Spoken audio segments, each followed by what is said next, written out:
Okay, we're calling to order the Kingston Springs Regional Planning Commission meeting for May 11th. We're going to have a roll call of voting members. Keith Allgood is absent, I saw the note. Tony Thompson? Here. Tony Gross? Here. Mike Hargis? Here. Lauren Hill? Here. Mike Pando, that's me, here. Craig Kitch? Here. Lee Spafford? Here. And Bob Stoller. Here. Non-voting staff, Sharon Armstrong. Here.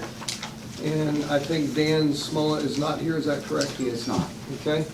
And ex officio attendee, we have John Lawless, I see is not here. He's not. Kelly Reed is here. Okay. And we also have, at my request, attorney Martha Brooke Perry. Thank you, Martha, for coming. Okay. We have a quorum. And you have the April 13th Planning Commission meeting minutes before you.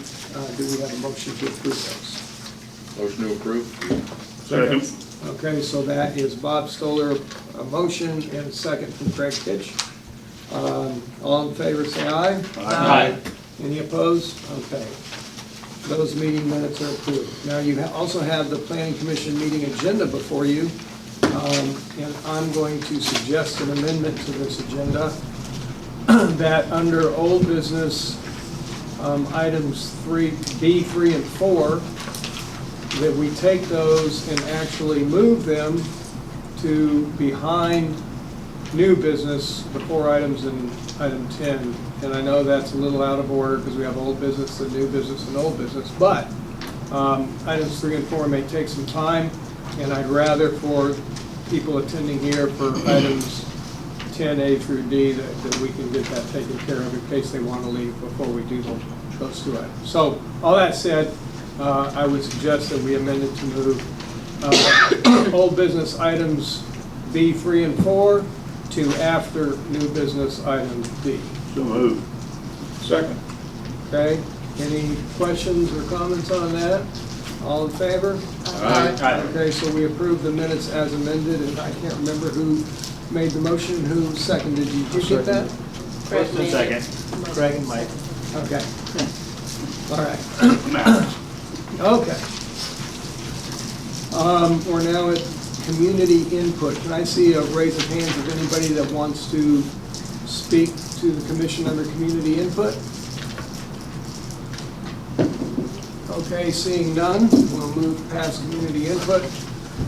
Then we just, pardon me? I was just a little surprised about Mr. I don't think Sanders. this is the right committee to bring up what I want to ask a question about. Interesting. Good to have you anyway. Yeah. So Mr. Sanders is quiet tonight. Yeah. Yeah. Okay, so next item, just a reminder from our bylaws, declaration of conflicts. In the event that any member shall have a personal interest of any kind in a matter before the Kingston Springs Municipal Regional Planning Commission, he or she shall disclose his or her interest and be disqualified from voting upon the matter, and the secretary shall record in the minutes that no vote was cast by such member. I would like to make sure we define what personal interest is, and if we use the Code of Ethics from the state statute, let me read it to you. Okay? All right. It says definition of personal interest. For purpose of personal interest means any financial ownership, employment interest, subject to a vote by the municipal board, not otherwise regulated by the state, by the statutes of conflicts of interest. Any financial ownership, employment in, or matter to be regulated or supervised, any financial ownership, employment interest of the official employee's spouse, parents, grandparents, siblings, children, or stepchildren.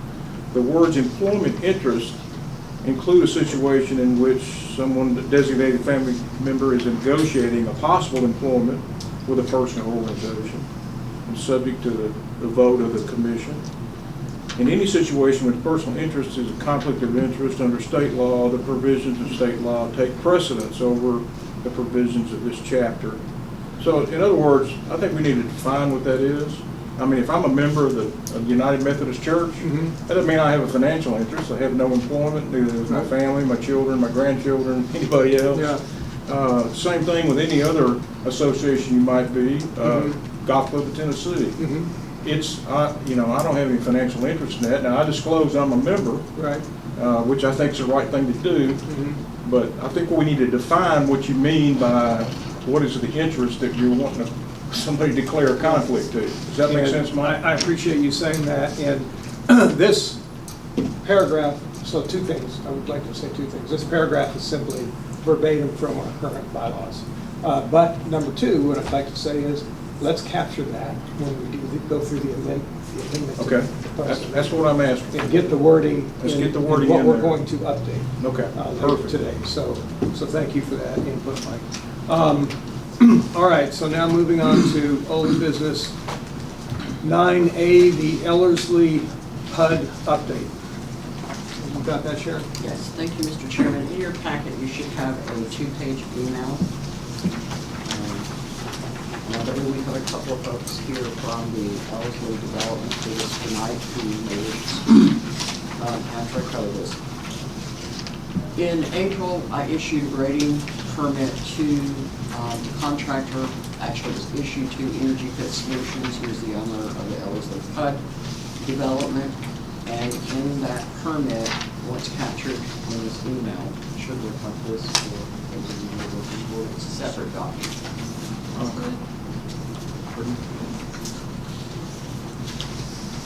This may be for Tennessee, I apologize. Yeah, But in I don't the have issuance it. of the permit, there were several stipulations. The first is regulated by TDAC, the installation of soil and erosion and stormwater controls before grading occurs. Through, I was told by the contractor, a miscommunication with the people in the field on the development that did not occur. So at the start of this grading project, a 250-foot road was plowed from the back of phase one up the hill to the right, up the hill to the left. It was uncontrolled by any stormwater measures at all. On Monday, I received a complaint from the city manager that was forwarded to me, which took pictures of the water flowed down the construction road, through the roads of the subdivision, and on West Kingston Springs Road. And at some point, a couple of hundred feet down the road, across the road, and then onto the area adjacent to the railroad track on the other side. So I spoke to, and sent an email as a follow-up to Mrs. Myrtle, who's the president of Energy Fit Solutions, advising her of the activity and the restrictions of the permit that the soil erosion control measures and stormwater control measures have to be installed before the grading work starts. I then spoke to Austin, Maine, and also to Adam from Dalamar Homes, who is the contractor on the site, and advised them of the issues where they shared there was a miscommunication with the contractor. I visited the site this evening before I came in. There are a number of soil erosion measures that have been installed. Part of the road has been gravel, but I've explained to them without a development plan, no road can be plowed through that area that is vacant, that was formerly known as phase one, phase two, and phase three, because they don't have a development plan that we need to follow. Late this afternoon, in an email I received from Austin, Maine, a revision to the soil and erosion and SWIP plan that's on file as part of our PUD agreement for this development. I have not had time to review it. I will forward that to the engineer in the morning. He will review it. I will review it from the planning perspective, and we will respond back to the applicant. So I have asked representatives of LOZ to come to the planning commission and I'll give you an update on the activities that occurred since the complaint was filed. So whoever wishes to address Ellerslie? Does anybody want to speak for Ellerslie on this item? Mar's here. Good afternoon. Afternoon. How you guys doing? Before I speak to you guys, any specific things that you want me to address, or just give you an update to where we are at this point with controlling the erosion control? If I may, if you would please tell them who you are and. Oh, yeah, well, this is my first meeting, I apologize. My name is Austin May. I work for Dalamar Homes. I am the land manager for that company out of Nashville. Sorry, I apologize for that. So has that issue been resolved yet? It will be almost impossible to determine that till the next rain. It has not rained since those measures were installed. And until we get some comments back from the engineer on the updated plans, whether that's sufficient, I will provide Mr. Small with pictures of the inspection report and the updated SWIP. So they did address it in a timely manner once they were notified. There is some wire backed. I'm trying to help you understand the difference between the two for everybody who's a layman. Silk fences are normally plastic, they're in the ground stakes, they're just plastic. They're stretched across, and, when things come down the hill, it inhibits their flow. What they have installed instead of the just simple soil erosion fencing is they've installed wire back. It's not as subject to blow under for flowing water. It stays in the ground a little bit better. There are some straw checks that have been put into place. There's some round bales that have been put into place. They're stuffed with straw. There is some gravel on the road. But I have explained to them that until they file a development plan, other areas other than what they need simply to execute the grading plan are not permitted at this point. Yeah, so to caveat with what the city planner was just saying, I've tried to, as kind of immediate action, definitely got somebody out there for the first part as a cleanup. I had a crew out there the next morning. We've been out there all 3 days since the event, since we were notified for the event. I've consulted multiple stormwater control people, and I also signed one up that will start getting those inspections to you guys, showing that we're following up with any issues that are concerns that may be addressed and in compliance with the control measures. All of our erosion methods have been doubled and tripled and even quadrupled in some areas. They're all temporary measures. As she said, it would be silk fence with wire back, also what we would call like a wattle. A lot of them used straw. I went out of my way to try to use some that use rubber. They're heavier to try to stop that flow. The difficulty with this property, as you would know, is it's straight from top all the way to the road. It's a straight path. It's an entrance that was disturbed, and to correct that, as part of the construction or the grading plan, we are allowed to put in a construction entrance, and we put in that construction entrance as advised, but added a little bit on top to slow that flow of water down. So all of the areas that were disturbed have double, they're what we consider a U shape, with it going down towards the slope of the project, and we feel that's going to be sufficient based off from our guidance from our engineers and the stormwater. It's not a guarantee at this point.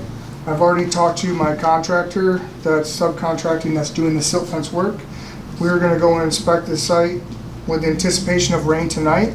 We'll be there first thing in the morning to see if there's any weaknesses in the plan that we put together while we review with our engineer and the city to come up with a plan that's going to be a more permanent solution. And that is our intent, is to come up with a plan that no longer band-aids. Some of it's going to be difficult because we're starting with an existing site, and we're going to have to use methods that will work with the terrain and the houses and homes that we already have in place. Do we have questions from the commissioners? I appreciate your prompt response when that happened. Thank you for that. So I guess next step is just when the weather comes to see if it's holding. Is that it? That will occur with the next series of rain. In addition to that, the review by the engineer, Okay. the revised plans, and I wanted the planning commission to be aware because it will revise the cut agreement.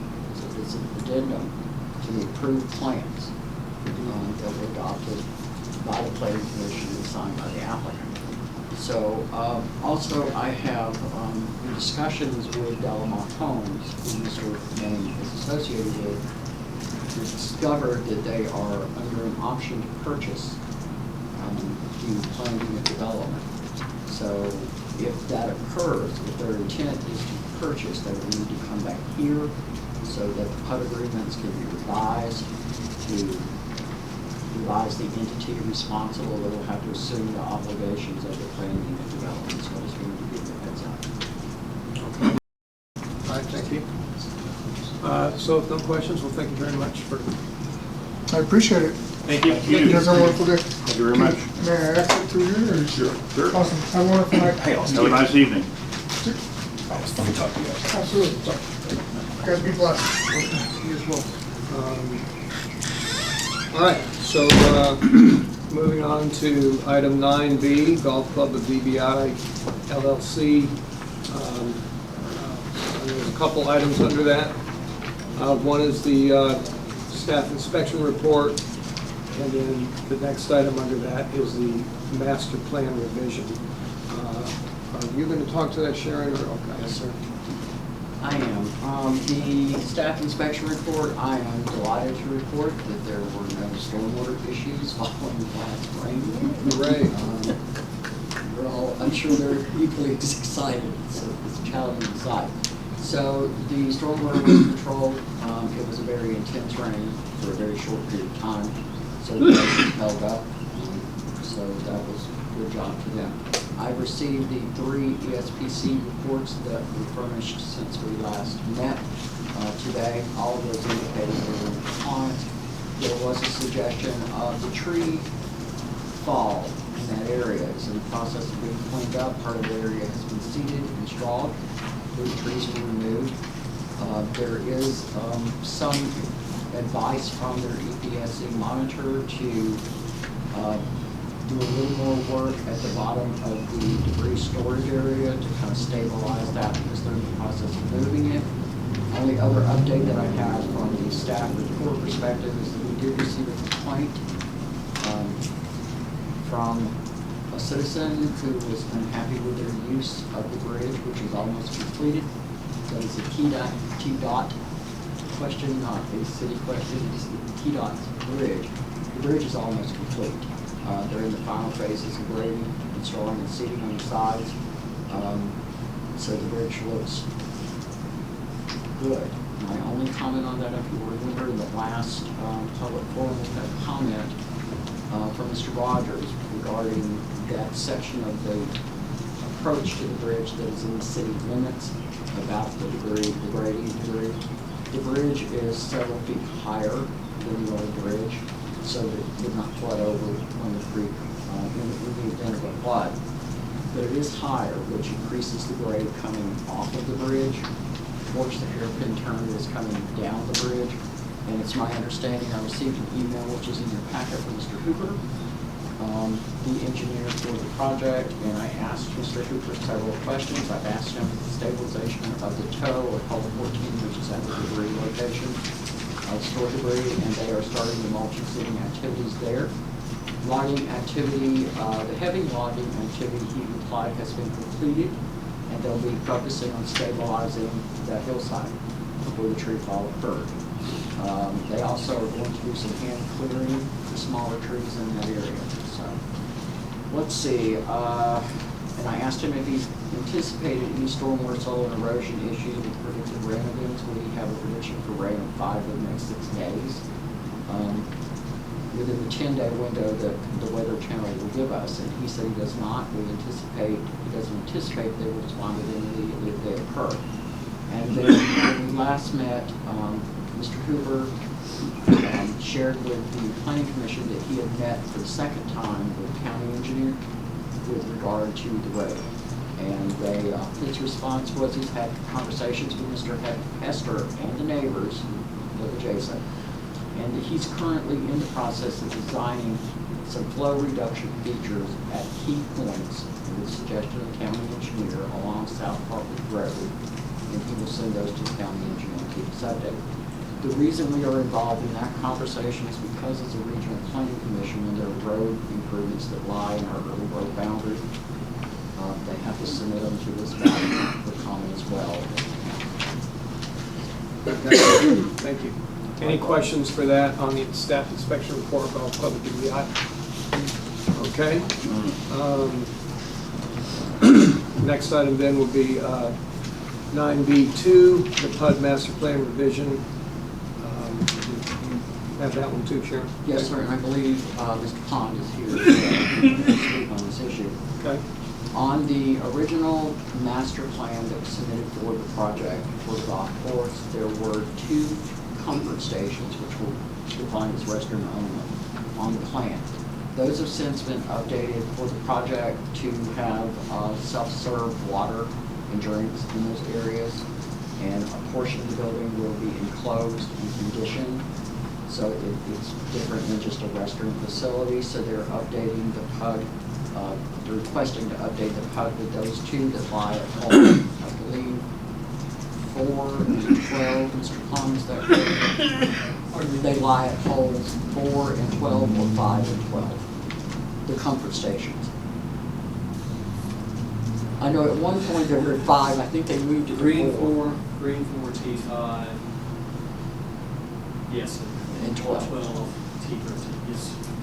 And then if you'll remember, we're reaching pretty far back. There's a halfway house as well. It also is going to be somewhat expanded, and there will be limited staff that are going to serve snacks and sandwiches in that location.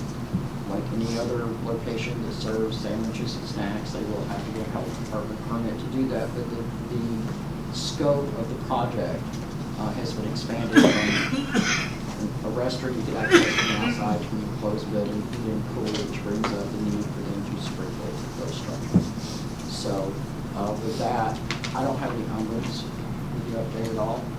I recommend approval on it, and we have received permit applications for a couple of these. We're waiting on the sprinkler plans. I have asked Franklin and Chief Ivy to review them to see if there's an alternative sprinkler system that would function in that area rather than a water-driven one, as we did for the pump house. So as requested, Rock Club, and they're in the process of making that determination now. And we'll do the plans. So are we still waiting for that before we? We are not. Those are construction plan issues. This Okay. is simply the approval of the expanded use Okay, of so those that, 3 locations. so you're asking us to vote on that? Yes, unless Mr. Pond has anything he wishes to. I'll leave you to answer questions.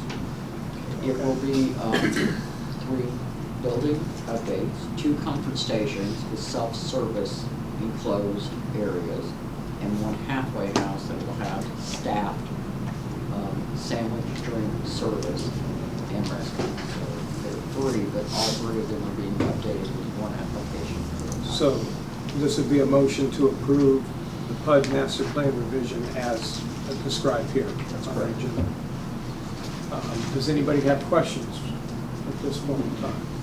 I make a motion to approve the PUD master plan revision. Okay, second that. okay, so you got Tony made the motion and Craig seconded it. All right. Again, any other comments or questions?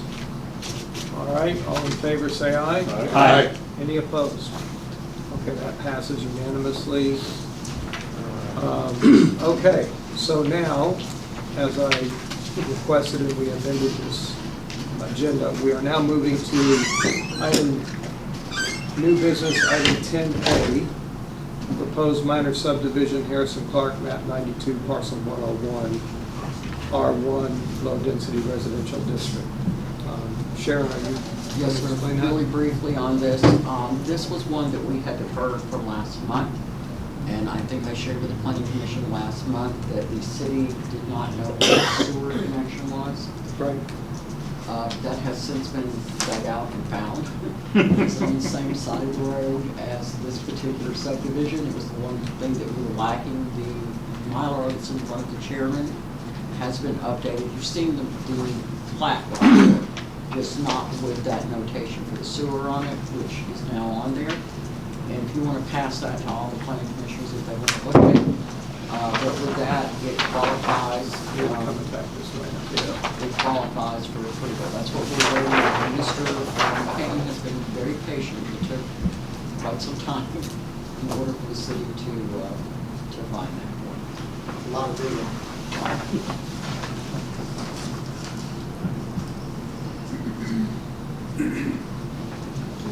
Mr. McCain is with us tonight to answer any questions if you have any. It's a simple, straight subdivided, meets all requirements.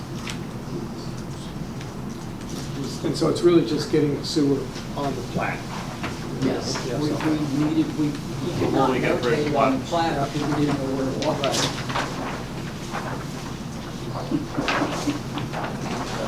I got it. There you go. I think we're good. Good on, You guys good? Maureen, do you want to see this? No. Everybody's good? We can, I guess pass it on back to, Marie, seen the sewer. we'll move it Yeah. back on down to Sharon down there, that way. And the secretary will see this once the sewer signature is obtained. I think we're still liking that one. And so I'm going to give this back to, I'm going to give it back to Ron. I'm going to give it back to Mr. McCain so he can. Does it go back to John? Yes, go back to Ron to sign for the sewer. I know he's out of town. You couldn't see him today, so sorry. It seems to be the project was delayed. So this motion would be to approve the plat for this minor Two-lot subdivision. subdivision for the Harrison Park property. Okay. Motion we approve. I second it. Mike Hargis made the motion, Tony Gross seconded. Do you have any questions or comments on this item? None? Okay, all in favor say aye. Aye. Any opposed? Passed unanimously. Okay, item 10B, Town of Kingston Springs plat acquisition of a portion of map 91N. At request of the city manager and the surveyor, we're going to defer the items B, C, and D. We're going to defer those three items. That's correct. The Division of Groundwater Protection is kind of in a little bit of internal strife, so they're trying. Signatures are issues for the town of Kingston Springs. We just don't, we can't, by state law, approve them conditionally. It's not one of the things that we do conditionally approve. I received an email from the new person assigned to our county that does septic inspections and approval. And she sent me an email in all caps advising me that no subdivisions can be approved until they were signed off on by the state. Okay. Any questions on those items? Just to confirm, Mr. McKay, you're asking for the deferral on behalf of your clients? Deferral, Okay, yes. just make sure that's clear. All those items, yes, please. Okay. So do we have to record that deferral? There has to be a motion and vote to accept Mr. McCain's request to defer items B, C, and D Okay. until the next I planning commission. make a motion to accept Mr. McCain's deferral on those three items. A second. Okay, so Tony made the motion, Mike Hargis seconded. Any questions or comments on this? All in favor? Aye? Aye. Any opposed? Okay, that passed unanimously, the deferral, Mr. McCain, on behalf of this client. Okay, so to those of you who are attending the meeting, I want to tell you that the next two items are, and the last two items are our bylaws, review of amendments, and then review of the amendment from the city regional planner. If any of you don't want to stay for that, I welcome you to step out with, and then you won't be interfering with. Congratulations. Thank you. When is the new sound system gonna be installed?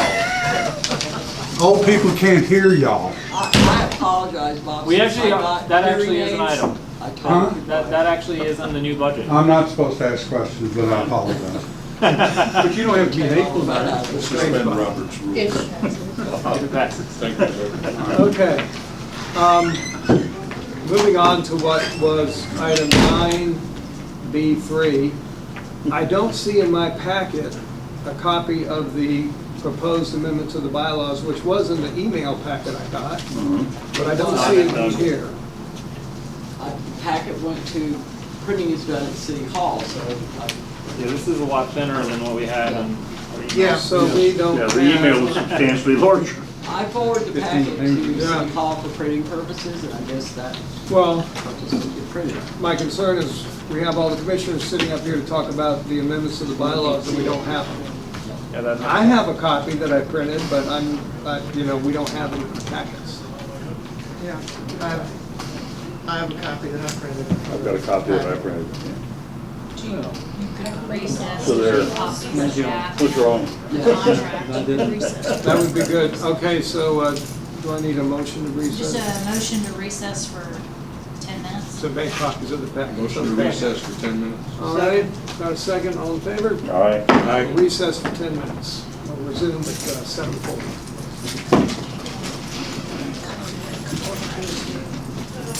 Hey, I sent you that. I know. I found his number as soon as I asked you to tell. So I said, So you got two taxes with the. you got a lot of copies. Thank you. I just think it's helpful to find what conflict. Oh, mine's so marked up, but these guys have a letter marked. I can go pull up the packet on my computer. See Here if you that's go. everything. Has it? That's what I brought with me. So confusing. What they're looking for is the bylaws. That's what I brought with me tonight. Packet. And the contract. I got several emails, so it's like. Yeah, this is the bylaws. I think this is all that you need. This is just what you needed. We just need the bylaws, right? The bylaws amendment and And then a the copy of contract. the contract. I mean, mine's just got. Kingston Springs Municipal Union, General Provisions, the bylaws. Show that to Mike, make sure that's what he needs. We're in recess. Okay, this is, Well, you're on. these are the February 2001, which is the current bylaws, but there's an amendment out there too that we need copies of. I don't have a copy of that. So it would be good to have a copy of this, but what we really need is a copy of the amendment that we're considering. This looks like the attorney letter. That's an That is attorney. the attorney letter. Yeah, that's the opinion letter.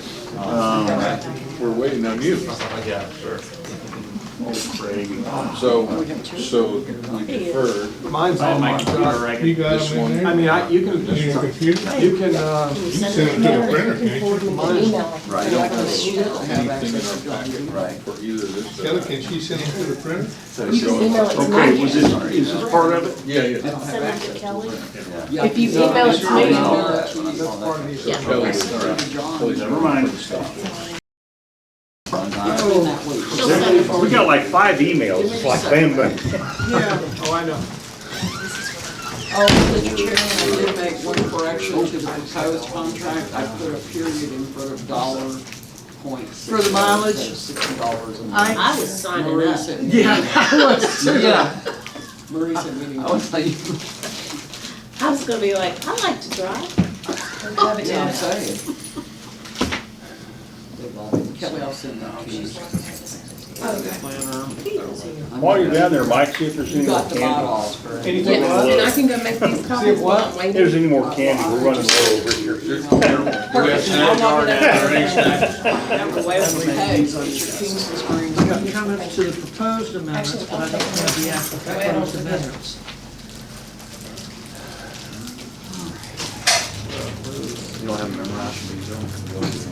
Part of it maybe was Kelly, but we don't have Sweet.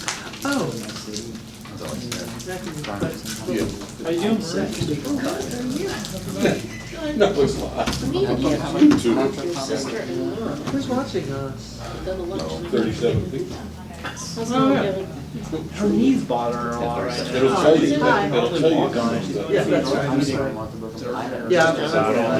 I think, I'm a little afraid she might have a meniscus tear. No, No, It's no, like we should not show it. getting better anyway, and like. All the it- stormwater well, stuff. Yeah, the LSD, Yeah. they. She's like, it's swollen right here. I was like, yeah. Responding to that's it for sure. quickly. Well, so, Everything known.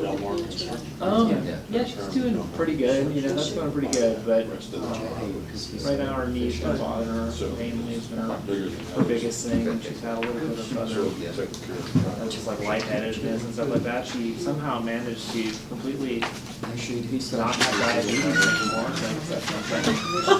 does that happen? I don't know. They like, Wow. did you get it taken care of? Yes. Never heard of I that. was like, okay. Oh, that's a win. That's a win. I gotta take what you can get. Well, my son, Bizarre. Well, You had to get permission to do that. Exactly. 84?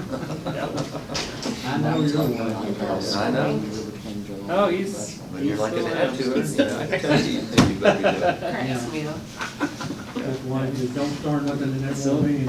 doing all the same. Nothing's changed there. Nothing changes much there. Don't let him fool you. Yeah. When I said hi, I gotta try it. Definitely like. Turnover, none of our employees quit.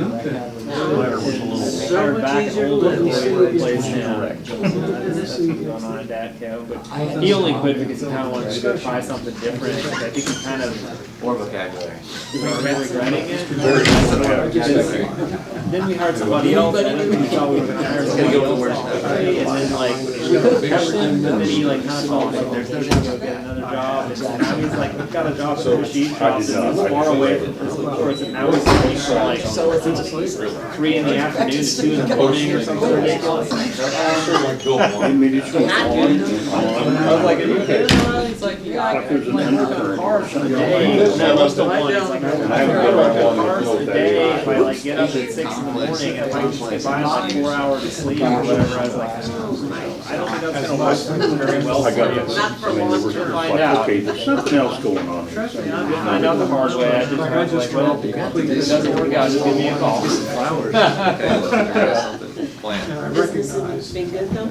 Yeah, it's been crazy. We got a whole bunch of You're a flower man. slowed down a little bit this last week. We've got a bunch of big machines we have expanded to like an even larger. Someone convinced us to build an even larger machine than we've ever built before. She said that one from. Oh.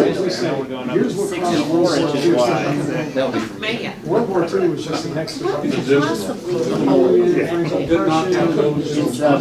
of plastic corrugated that go into packaging. So the Revolutionary War is That stuff, and then they coat it, you know, like the material that they put in your car? They take the plastic corrugated and they coat it basically coat it with glue and then lay that kind of fabric down on it. That's true. And then you painted our bricks that holds it on there. On the French Indian This company's War, actually that's when they started taxing taxing. giving stuff to rules, right? Oh, sure, you're gonna pay this back. And that's what the whole taxation with our. We do a lot of stuff. I mean, that's, it's amazing, it's amazing how all that. It is, there's threads everywhere.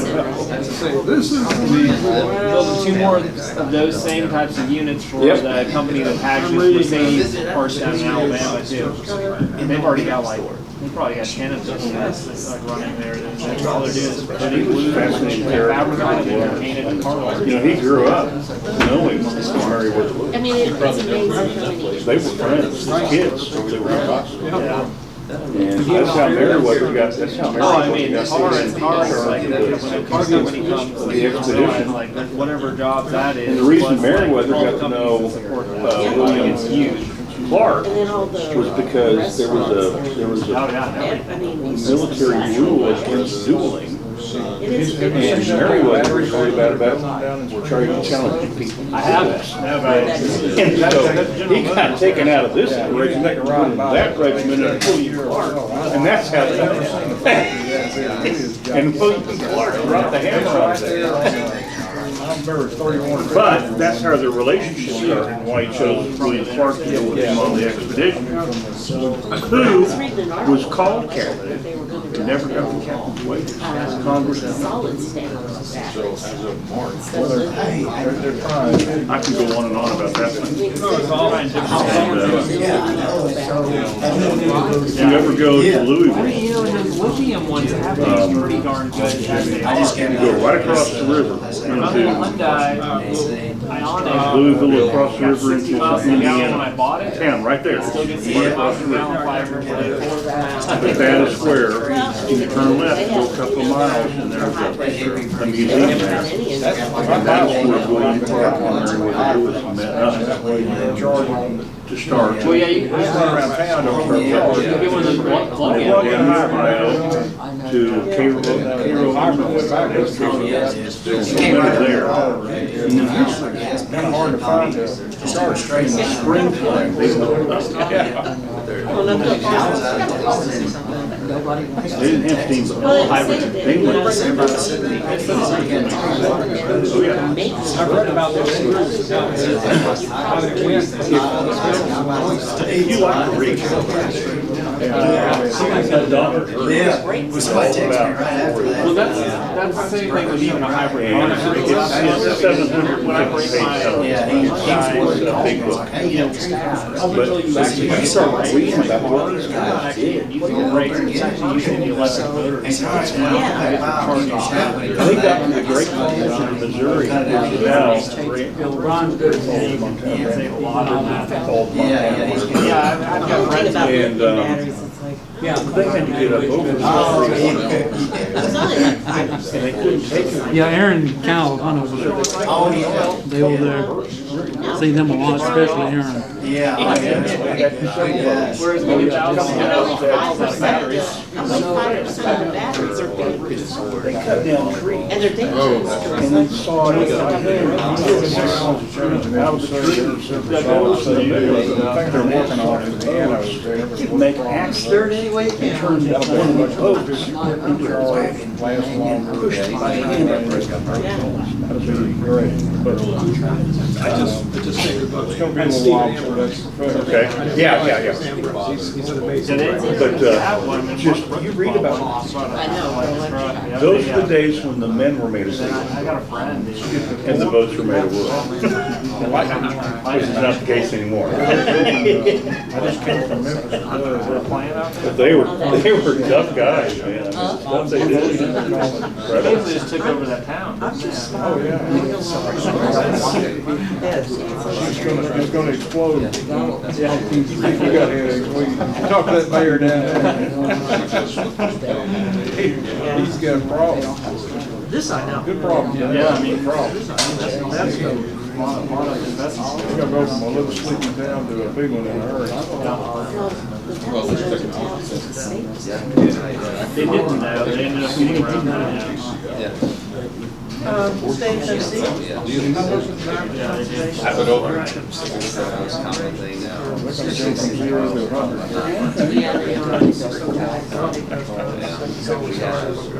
I'm glad they're doing it. I mean, you know, Yeah, I mean, Tennessee, Kentucky, you think about all the cars now. Better what it is. now, you know,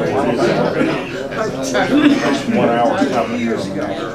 Alabama's got Mercedes, now they've got Toyota and. We can't miss this out of Meriwether. South Carolina's got BMW. It's amazing. Yeah, we've actually, they've had that for a long Yeah. time, because I sold a bunch of equipment. He committed suicide now. No, We've been gluing BMWs here together for 15, 20 years. Right now, we're still in the middle of Jefferson. We make machinery that puts, we make custom gluing equipment. One of our first customers was that plant down in North Carolina. It's always fascinating to read the writing. Each part of the software is You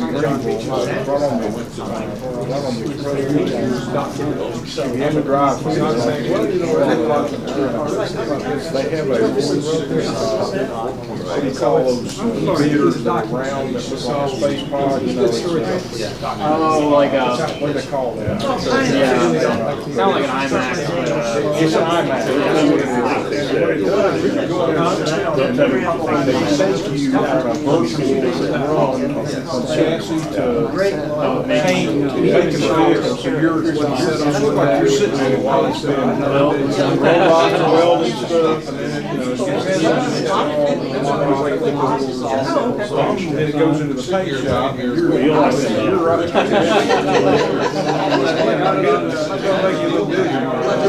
And then they take you out to the tour of the actual factory to show you what you just saw. I thought it's actually, I thought it's on the audio. They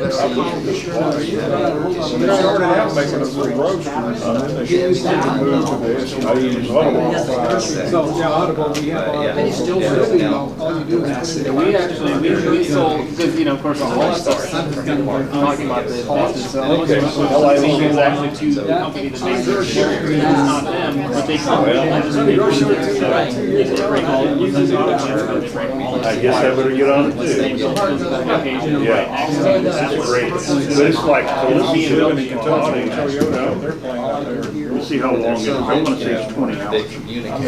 Hundreds of them, everybody makes steering wheels and seats, you know. All they do is assemble that, they're all suppliers. They come just in time, you know, they show up the day they're gonna be put in, they don't keep any inventory on the. There's a big Toyota Ford truck, Toyota truck plant in San Antonio. It's like, makes hundreds of almost. That's something, I've been through that. Come to the Nissan plant out here, and I've been buying a Undaunted courage. because first off, there's precedent, like stamp out somebody's like they're Well, I wouldn't mind to do they take a that. piece of sheet metal and they stamp the car on it. It's a 21 hours and 40 minutes left. That I had And no I've idea used about. 33 minutes terminal. Yeah. It's 22 hours long. When they assemble them, It's a long so book. they're not I read it the necessarily- first time. You look at it, they're not necessarily. But, yeah, it's a big book. Like people, there would be like, it would be like Feel a like Different cars on the road, there'll be like a leaf, and they'll be, they're all I the think, same line. it may be laugh. They're all barcoded, so it comes down the line. So when they got to the Great Falls, That's weird. It's kind of, there's all kinds of stuff, you know, you think about just like. and they bury found half fast of food, it.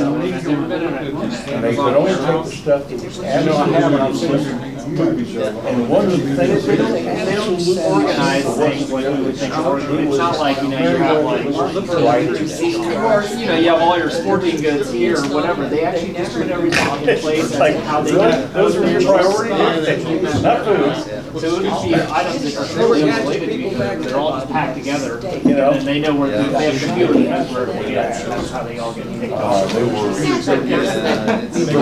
Louis, Jackson, they go back down to Missouri. Or in the Buckskin, they went out hunting. It's gonna work, it's gonna fit everything, it's gonna maximize our use of space. Yeah, exactly. You gotta laugh, you know, after all that stuff. Oh, yeah. Yeah. Well, I'm gonna read All right. That's what they make those trucks there. Yeah. Thank you. Yeah. Can I help you pass this out, or you already got them all closed? We're gonna make batteries for all. Okay. Thank you so much. In other words, leave me alone, I got them. Don't mess with me. That's another way of saying it. What, by 2035, that's all vehicles in Miss Barris says, let's see. Yeah, it seems like a very short timeline. Ambition. You can always explain why things started out. Did.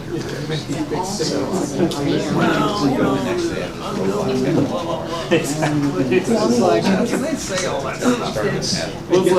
It's like the Tesla truck, that thing's been coming out for the past 10 years now. That's been beat on that. There's some people that put like out the orders and there's pre-orders. I think Brian McCain had a pre-order. Really? Yeah, it's crazy. Okay, calling the meeting back to order. And we're going to do what is item 9B3 and 9B4. And what I'd like to do, subject to any input from you all, is lead us through this. I have done a line by line on every one of these darn documents, so I could walk through this because I was confused as could be. Mr. Chair, could I interrupt you for 1 second? Yes, ma'am. Did you note for the minutes that Mr. Allgood is now? Okay, a note for the minute that Mr. Allgood is with us now. Thank you. Thank you for showing up. All right, so in what we're under consideration right now is a proposed amendment to our existing bylaws. You have that. You also had the old bylaws with you, right? The old bylaws on the last page say 2001 with a signature. Do we have the new bylaws? We do not. We do We do not. not. We've got the comments to the proposed bylaw amendments, but we don't We don't have have the new the new bylaws, He's asking for the amended. the amendment bylaw. I made copies of which I gave you, sorry. Did somebody email you the amendment? No, they were. No, I gave her my copy of the current. I wish I had my computer. Hang on a second, Kelly, I apologize. Does somebody have the ability to email Kelly the, let me see if I do. Let me see if I can find the email here. The current bylaws? No, Yeah, the proposed The bylaws. proposed, right. Okay. Okay, let me see here. Let's see here.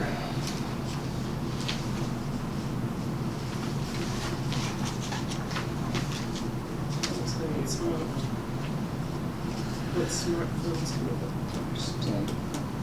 When the city manager goes out of town. No, I'm on one bar, it's not, I'm not gonna pull it in. Kelly, I'll email you. Who has it? I think I got it right here. Can you tell me the date of that email and I'll see I was if I gonna can say, find it? who would this come It's the from? meeting packet for this meeting, is Yeah, it's- included within that packet. I printed everything we had. Well, we got, I received several emails, so. I Yeah, so printed, this I is planning printed commission everything. and- bylaws, this is it, right here, right? I think the last, Please see Copy attached that we planning commission had. bylaws proposed with the, There's the bylaws, Yeah. that's 5-4, and then Yeah, there's that's it. the thing, so I'm gonna That's it. forward this to Kelly. Okay. Once I figure out how to, sorry.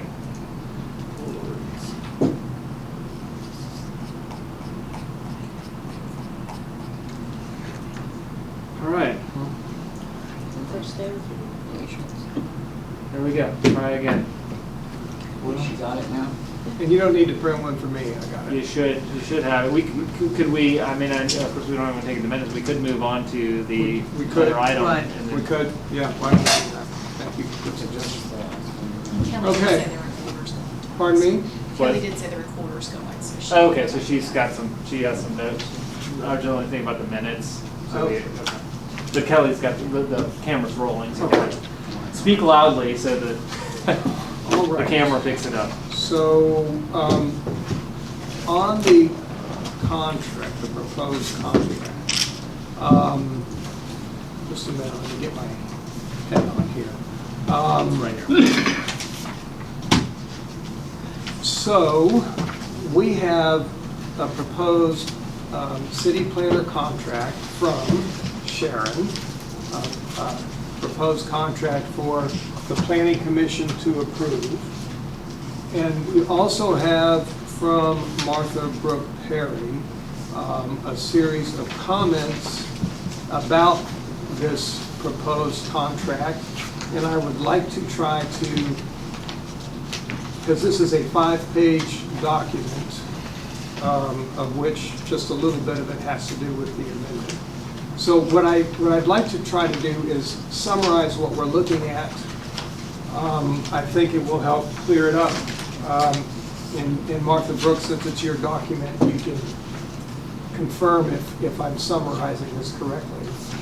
So, there's really two parts to these legal comments about the proposed contract. Part one, which Martha Brooke can explain in greater detail and Sharon can respond to, is a lengthy discussion that says, for all these reasons I've stated, I recommend that this contract be made between the planner and the town, instead of the planner and the planning commission. That is essentially part one of this 5-page document. Part two of the 5-page document says, however, in the event that you do not follow this advice, I would advise you to make the following changes, of which there are, I believe, 10. And so it seems to me that the question on the table is a two-step question. And step number one is, we're going to listen to comments and you're going to ask questions and get answers of this recommendation that this should be a contract between Sharon and the city of Kingston Springs. or it should be a contract between Sharon and the Planning Commission. So that's the first part, because depending on how we go on there, then we go to the second part, or we don't go to the second part. Right. Okay,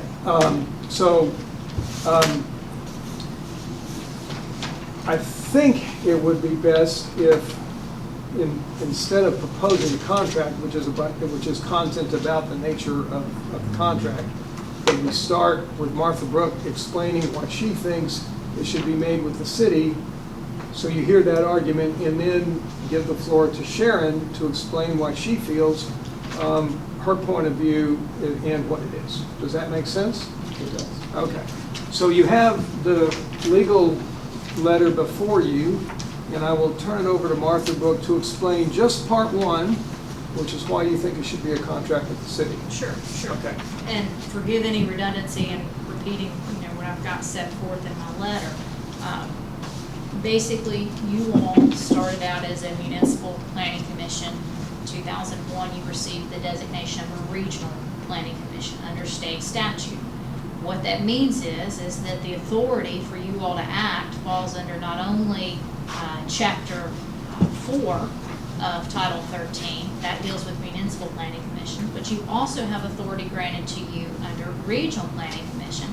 That's Chapter 3 of Title 13.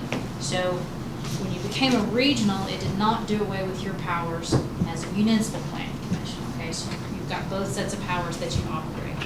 Under a regional planning commission, and for those of you who are new to the board, y'all may not have heard this before, for those of you who have been on here for a while, those authority granted to regional planning commission allows you all to hire experts, city planner, engineer, etc., to advise you all as you go through the steps and the powers that are given to you under that statute. Chapter 4 of that title does the same thing. It authorizes the hiring of a city planner and engineer. However, that says that it's to be done by the mayor unless there is some other private act that says that somebody else has to do it, or if there's no other designation, then it just says the city can hire, the mayor will appoint a planning administrator, but the city can hire these experts that you all need. So you've got authority under either statute. One specifically gives you all the authority to hire, the other gives the town the authority to hire. Now, my concern, as I set forth in this letter, is that in your situation, you all are not a separate and independent body from the town of Kingston Springs. If you all do something that a person, has an applicant come in here and you deny them or place restrictions on something that they're trying to do, and they feel that that is in violation of your duties or violation of their rights, they're going to sue the town of Kingston Springs. Okay? So the town of Kingston Springs has skin in the game as far as what you all do. The town of Kingston Springs, the zoning ordinance is theirs. They do things on your recommendation and comment, but it's codified in their municipal code, and the Board of Commissioners are the ones that adopt that. They don't change zoning ordinances, if somebody's rezoned or anything like that, without your comment, but it's theirs. Also under the statute, because you are a municipal body that also has the designation of regional, that's why the mayor does the appointment. That's different from a regular regional planning commission. Okay, and I say all this, and I know it's redundant in my letter, but I just want to remind you all, y'all are very intricately tied with the town. So when you go off and you hire experts that have direct bearing on liability and actions of this town, the town of Kingston Springs is the one that would be bearing the brunt of that. Okay, so my whole position on this is, I'm a lawyer, I always look at things from a liability perspective. So I'm looking at that from number one. Number two, I reflect back on, this was done in 2001. For 20 plus years, we've had a contract in place between the town and the city planner. They're the ones that have hired the town, or the town has been the one that's hired the town planner. And it's worked pretty well up until recent times. So again, I don't know that we are at a point where we need to separate these two off. And from the perspective of liability, I certainly have great pause with that. So that is kind of the 10,000-foot view summary of my letter. You've got citations and all that within my letter that backs up what I have been saying with respect to this contract. I think, I would suggest that for going through this, you can either all at this point ask Martha Brooke clarifying questions, or we can go have Sharon provide her comments, and then we can ask clarifying questions of either of them. Is there any sense here either way, or I'll just proceed? I'd kind of like to hear both sides. I think I'd like to hear both. All right, so at this point, then, I'll give the floor to Sharon to Well, provide. can I ask one question prior to this? Okay. What has prompted or what is the initiative behind us going from the way it has been handled and now moving to hiring Sharon, for the Regional Planning Commission? Good question. What changed?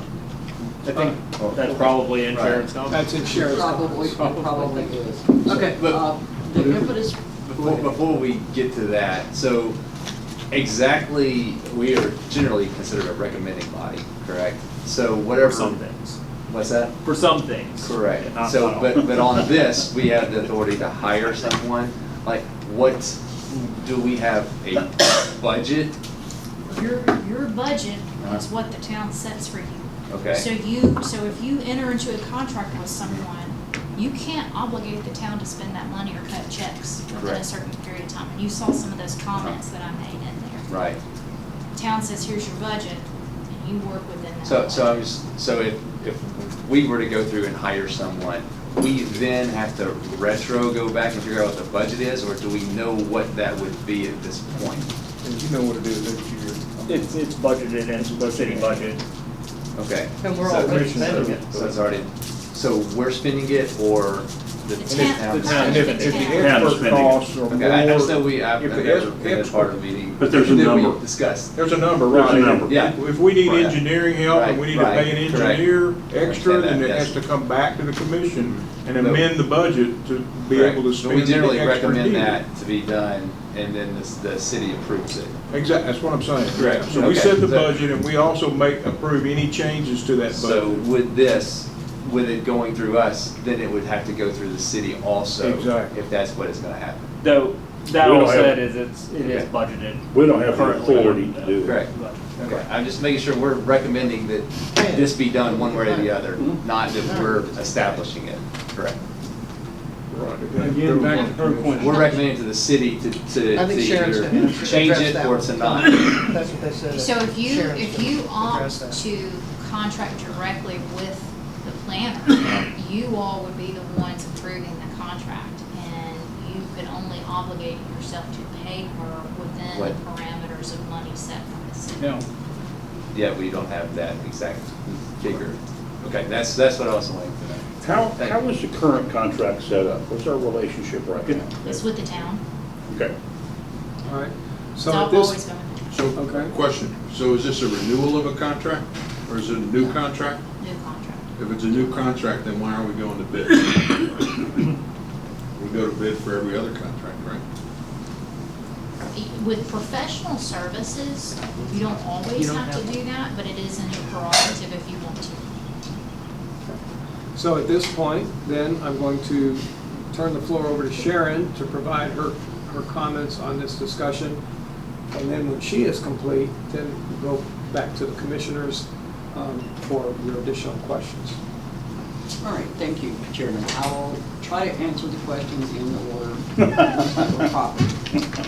So, what precipitated the change? Yeah. From my perspective, a couple of things. There is no clear process of responsibility and reporting within the city's documents for this position.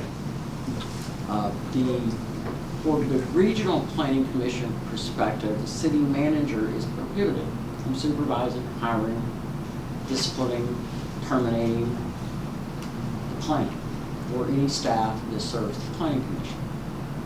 That's one issue. Secondarily, your bylaws in the old version dictated that the city turned the sums of money to pay your planner or your staff, whoever they were, over to you. State statute for regional planning commissions say that the jurisdiction will handle that paperwork, but that it's your responsibility, so it's a conflict. We've attempted on a number of occasions with revising the zoning ordinance, with revising other documents to try to clarify who the planner reports to. So from my perspective as your planner, and I've served as your planner off and on for 15 years, this is the first time that I have been in the position of not knowing who to report to, who gives me direction, who do I listen to. If it's conflicting direction, really, who do I listen to? So in this particular case, part of this is related to interference in the process at the city commission level. And I want to go into that in great detail, but I think the mayor in particular is probably aware of what I'm talking about. So that, again, inhibits my ability to perform my job. It causes me to expend taxpayer money to respond to situations that have nothing to do with the provision of service. I have also asked the city manager for clarification, who do I report to when there's a conflict? How is this resolved? If one person wants to turn left and the other one wants to turn right, I can't go down the middle. What we do is very defined perimeters. You have ordinances and statutes that dictate what we can do. So that's one issue. Mr. Allgood, if you would be so kind as to pose your question again? Sums of money? Just requesting is what our budget looks like, and yeah, I didn't, I knew that we recommended that things get seen by the city to go to paying for something, but I didn't realize that we were doing it because I had never Your established budget's a little bit more complex than maybe a standard employee budget would be, because it's twofold. You pay me a flat fee per month for planning services that includes going to your planning commission meetings and preparing the documents and doing all the things that are necessary here. For plans, an example, you had a plat here today, and you've had very complex plans for developments that need to be reviewed. If it falls outside of the normal and customary review, it's something that cannot be accomplished in the normal course of time, you have pass-through professional services that are passed to the applicant for that, so there's no cost to the taxpayer. My concerns began when sums were having to be expended at the taxpayer's expense and at the city's expense that had nothing to do with provision of services to the planning commission. To further complicate that, I do your building permit reviews because you don't have a full-time building official. I have taken on site inspection duties because you don't have anybody to do that. You don't have anybody who does your soil and erosion duties. I have taken on responsibility for commenting on sewer installations. I have taken on responsibilities for stormwater. All of those within the customary, I submitted a plan, there are no issues, you vote to approve or disapprove, are done within that flat fee that the city pays me and the mileage that you pay to travel back and to do the site visits. Everything else is done on a pass-through professional basis. So does that help to understand? But yeah, it helps me understand how you're paid. I was just wondering how Budget. we as a commission have a budget when, Your we've never really bylaws say addressed that that. they establish it and then hand it over to you. Does Yeah. anybody here want that responsibility of accounting? Yeah. So that's why the state says that even if you're a regional and you appoint a planner, that duty is still, that processing is still done by the city. And for whatever reason, when you were formed as a regional planning commission, I've never seen another example of it exactly this way. At the time that you were designated regional, which were done by the state of Tennessee, there are some restrictors on that because you're not enabled at that point as a regional by the city. Your city commission elected to consent to allow the regional planning commission to serve as the municipal planning commission and the regional planning commission. In some instances, your city commission has no control over certain things. As an example, when someone submits within the UGB, their regrowth boundary, we have to use the county zoning ordinance and your subdivision regulations. And while I agree with Martha Brooke, the zoning ordinance for the town of Kingston Springs is purely adopted by the city commission. The zoning ordinance for the county is not. Your subdivision regulations are not adopted or blessed by the city. They are purely a function of this board. So you're the only board that gets to comment, rewrite, amend, or determine what the requirements are for subdivision regulations. They're intrinsically tied to some degree in the ordinances.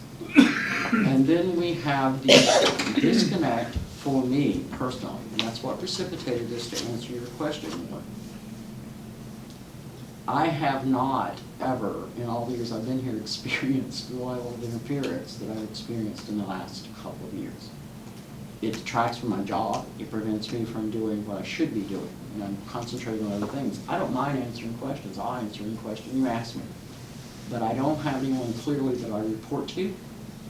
So when someone, again, is telling me no, and someone else is saying yes, what do I do at that point? So I'm trying to establish a clear path, because I won't be here forever. I'm almost 69.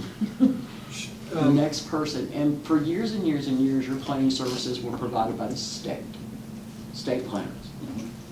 And they were done on kind of a, not really a contract basis, they were just an informal assignment from the state.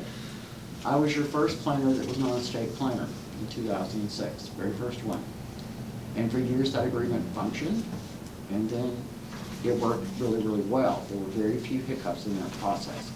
But as my duties change, as an example, the city manager supervises the building inspector. I perform the task of the building inspector, but he's prohibited from supervising the planner. So it creates all of these conflicts of how is this accomplished? How is this done? What's a clean path forward?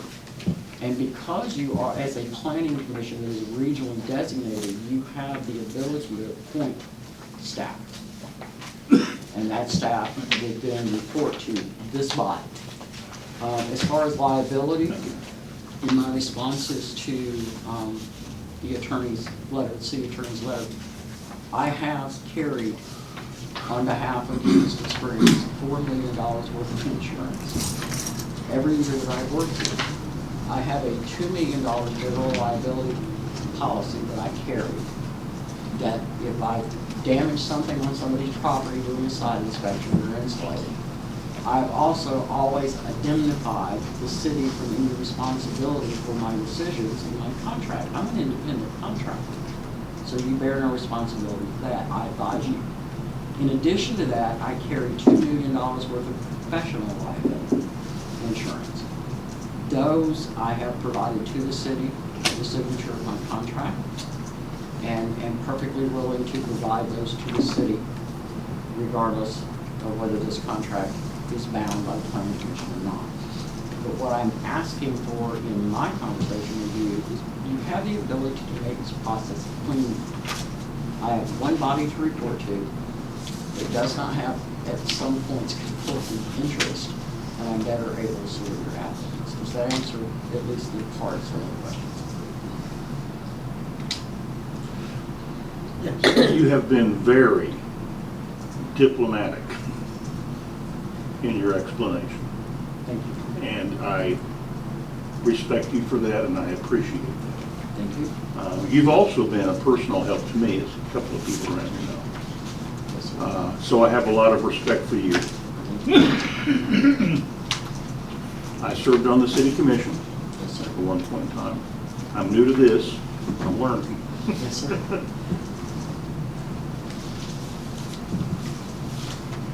Can you pretend for just a minute that I'm in 8th grade? I would find that difficult. Let's try. What I've heard you say is something's changed. Yes. What changed? Okay, or are you not at liberty? I don't want to put you in a corner, You're not at liberty to say, I don't want you, I don't want to put you on the spot, It was but all hashed out at the December. It was hashed out in public. The planning commission. what changed? Absolutely. What changed is there was a period of about, and it's still ongoing to some degree, of almost 2 years where my character was assaulted in writing Okay, on the public agenda. and this was recently? The past 2 years, yeah. Not 10 years ago, but okay, yes. About 2 years ago. Okay. So in those particular instances, questions were not asked, allegations were made. I was placed in the position of defending myself in a public venue, the city commission meeting, out loud, which I don't mind. I've done that before. Mr. Kitch and I know each other very well. I don't have. That was diplomatic too, thank you. Absolutely. I don't have an issue answering any question. What I have an issue with is the interference that occurs to the degree that it hampers your applicants and your property owners. Okay.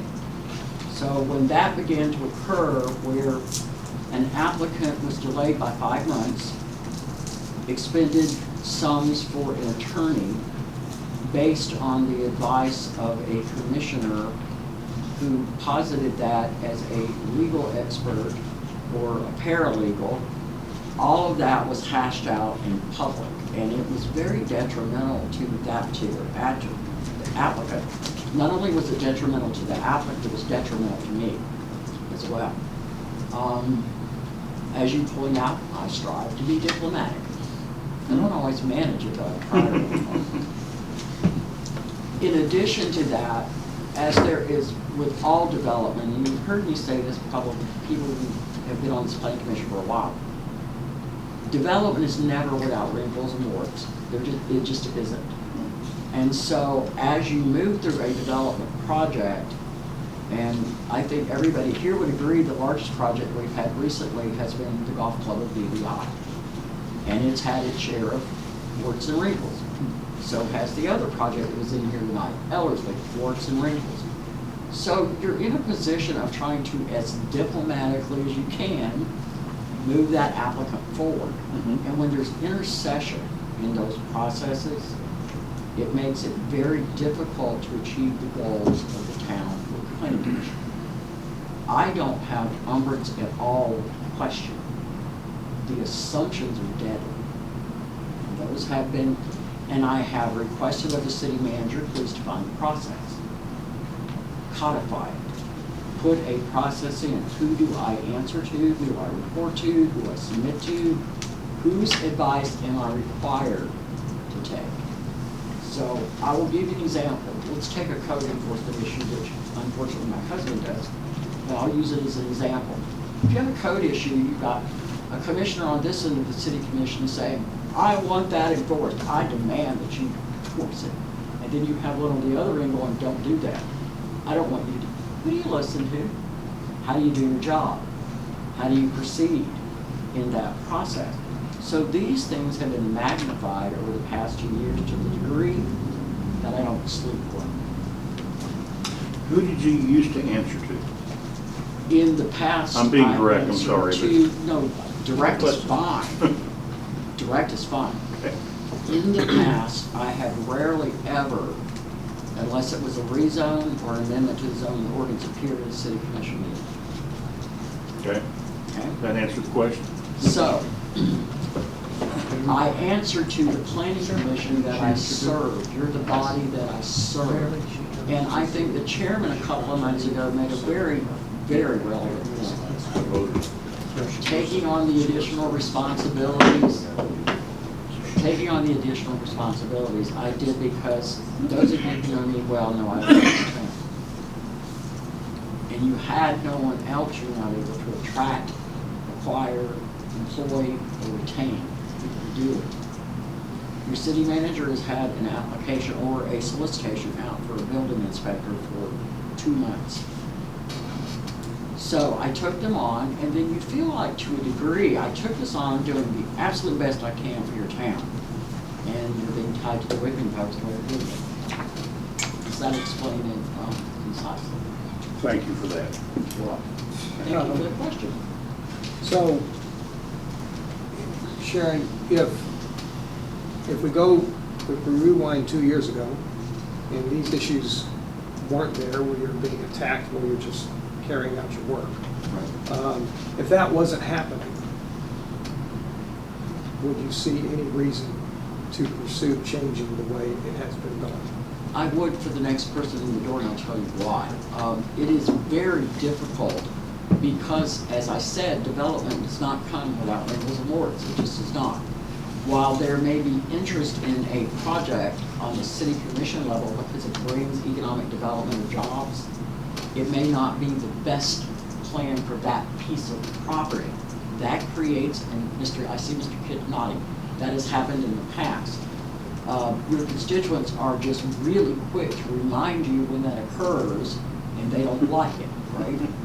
So planning functions and development functions, for the most part, are left to the discretion of the planning commission and the opinion and the expertise of the planning commission, because there is that angst between what I want and what can the land absorb.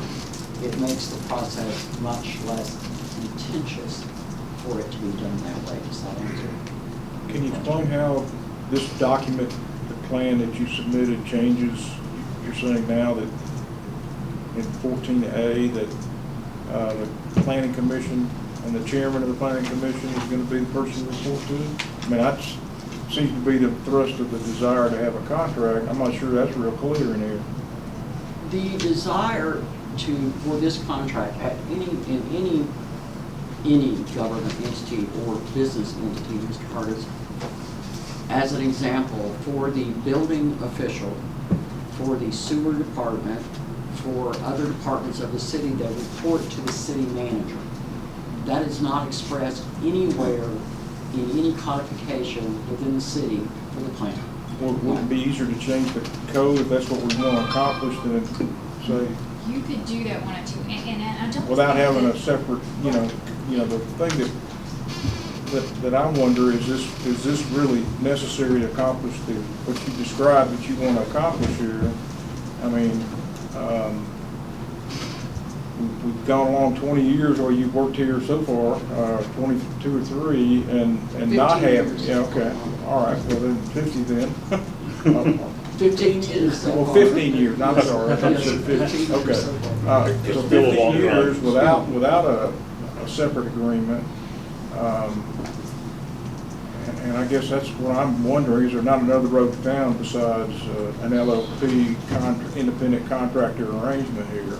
Well, Because for a couple of LLP things, I'm not sure the insurance would be adequate. If you're gonna be an independent contractor, I'd be scared to death of a $1 million, $2 million aggregate of the liability that the city might assume.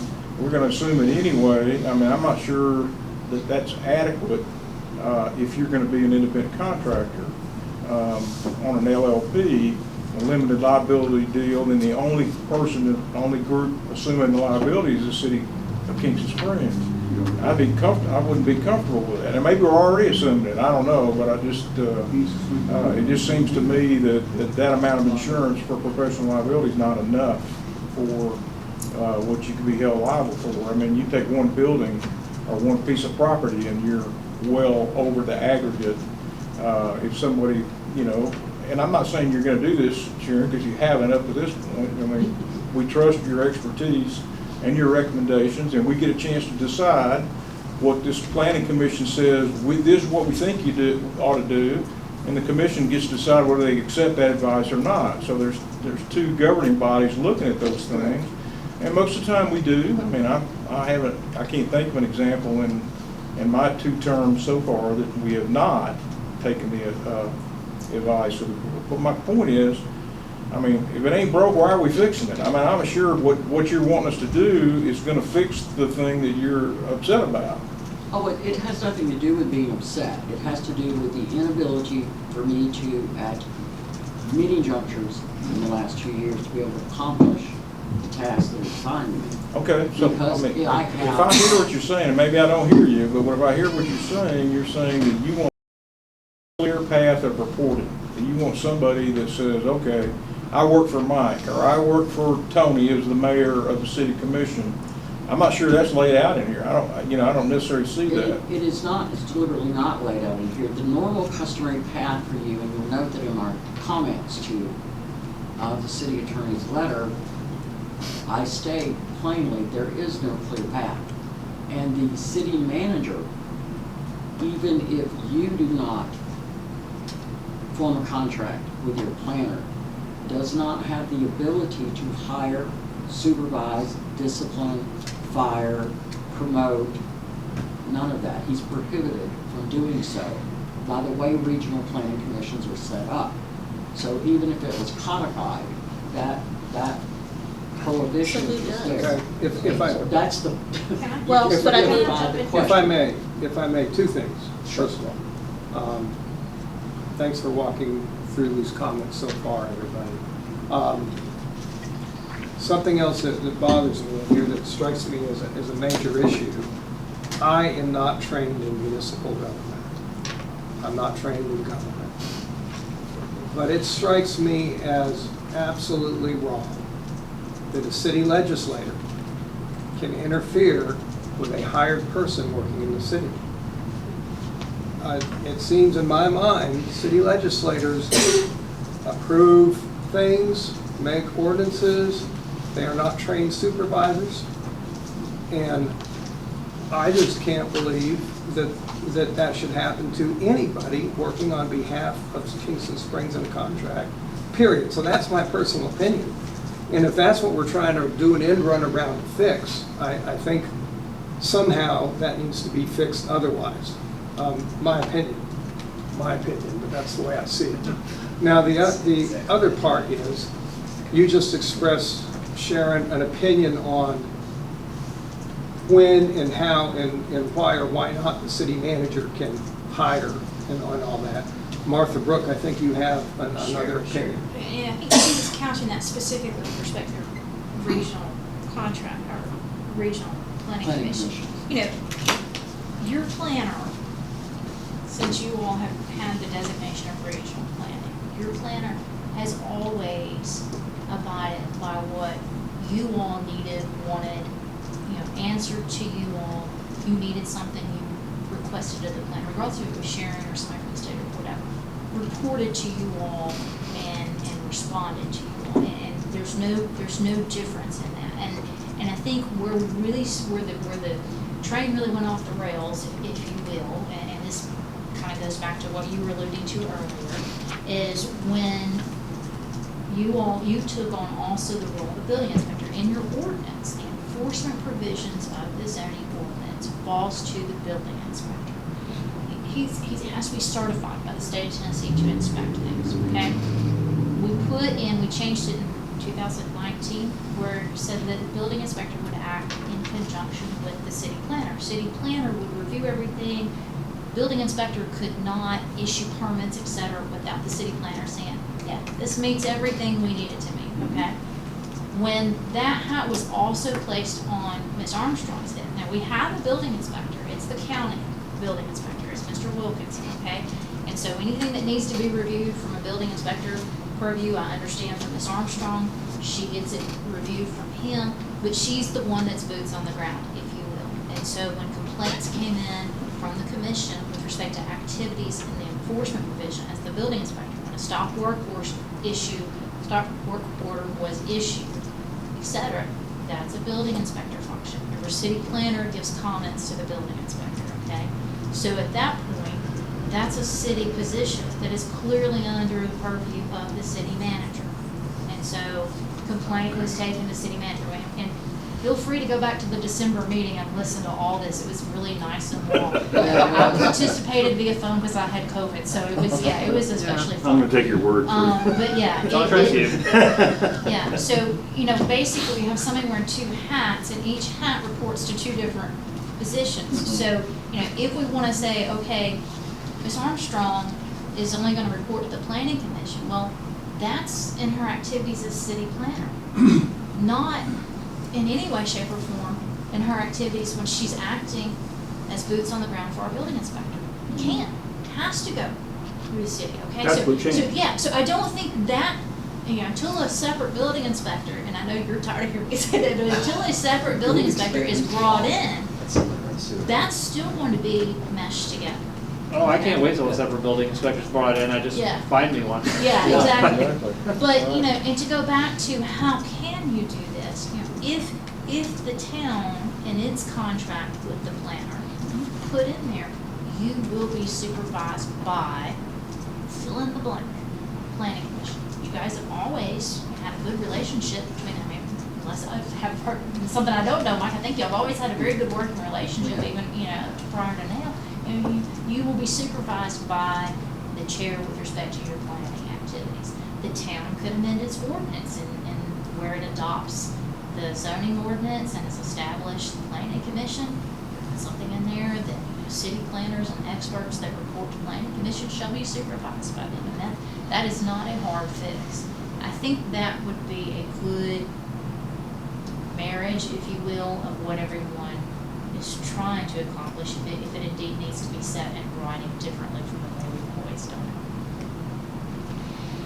I would think that the distinction, follow up on what Martha said, and the distinction and the difference in it is that what I review for building permits is, does it meet your zoning ordinance? Are you within the setbacks? You know, can you have that square footage? Those types of things. I review what the zoning ordinance requires for the lot itself. I'm reviewing the lot, not the personality, not the person, not what they want to build. Does it fit in this footprint? Your relationship with the county is a mutual aid relationship, much like fire departments have, where they come and do your inspections and they're not charging you for it, which is really you, I mean, saving you a ton of money that way. But they don't do those reviews, right? So when it comes to, is it a stop work order? I need to reach out to the building inspector. I caused that to happen. We had a recent case, it's Burke out loud too, I guess, with an applicant who called to ask if he needed permits, was told he needed them by the city, did not secure them, did the work. Some of the work that he did was structural in nature. I had the building inspector come and look at it, pull down the structural wall between the two halves of the house, and it was sagging, so we started from there. I issued stop, please stop working, your house is gonna fall down. And then there was interference again, to the point that the applicant spent 5 months before the issue was resolved. And a great deal of angst was heard by multiple people. So how can we, as a body, looking at your role, eliminate that piece of it? That You know, piece you're of it- going to have people that are gonna overreach from their position because they just think they can. That's correct. So how can we clarify it in such a manner that when that overreach occurs, someone will slap their hand and say, that's not the way you do it? I think from my perspective, and I think it's something that the chairman and the mayor in the subcommittee discussed, there has to be at some point a defined process of reporting and responsibility. And I have been singing that song now 2 years. My question is that you being boots on the ground building inspector? No, I'm not doing building inspections. I mean- I don't want you to, I No, don't want anyone to for understand that. for the building inspectors. Reviewing. And reviewing, right. And you're saying that, you know, you want to make sure this doesn't basically happen to the next person. Would that be a situation that there's going to be for a next person? Because I'm hearing you saying we have to hire a building inspector. So our city planner shouldn't be both. Well, I'm not saying you have to hire one. It's been recommended. No. A number of I mean, times that he would some- love to hire a building Yeah, inspector. they So, need to hire one. I mean, when is this gonna happen in this situation where there's a city planner being In that position. reviewing for the building inspector? I mean, is that, Right. would a typical city planner come in and say, yeah, I'm gonna take that on? You're not typical because you've been real awesome in your position. So I'm just Within saying, the jobs itself for permit issuance in general, there has to be zoning clearance. the state law requires that when I apply for a building permit, go through the same process when I put a pool in my backyard, the same thing, where I live. I'm required to get a zoning clearance. The planner does that. That's the zoning person who does that. So they go through, as I said, and they look at, does it fit within the setbacks? Are you exceeding the square footage that the zoning ordinance allows? Are you violating any tenets of the subdivision in which you're residing? That's a planner function. So in the future, it could happen again. It happened a couple of times when you had a building inspector. Because permits were issued that shouldn't have been issued, complaints were filed by neighbors, and this was all the complaints.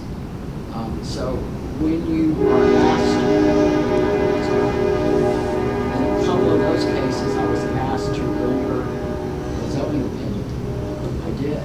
So I became the focus of all of that hostility of saying, I'm sorry you were told you could have that, but you can't. And I think the planning commission members that have been serving for a while listened to 4 of those in one evening in 2017.